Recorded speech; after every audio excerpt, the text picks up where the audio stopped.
के लाल चौक के मनाजर है। मुजफ्फराबाद लाल चौक के ये मनाजर है जहाँ पर बड़ी तादाद में जो ये कहा सकता है कि लोग यहाँ पर नौजवान यहाँ पर जमा है। ये आप मनाजर इस वक्त देख सकते हैं मुजफ्फराबाद के लाल चौक से। ये मनाजर एक तरफ पुलिस भी मौजूद है, तमाम इस वक्त जो लोग हैं वो तादाद जो है वो बढ़ती जा रही है। ये लाल चौक के मनाजर है मुजफ्फराबाद के।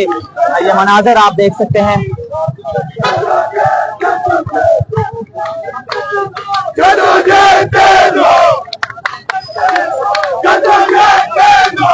ये मुजफ्फराबाद अपर अड्डा लाल चौक के ये मनाजर है। यहाँ पर कुछ लोग इस वक्त जमा हुए हैं सदारती ऑर्डिनेंस के खिलाफ।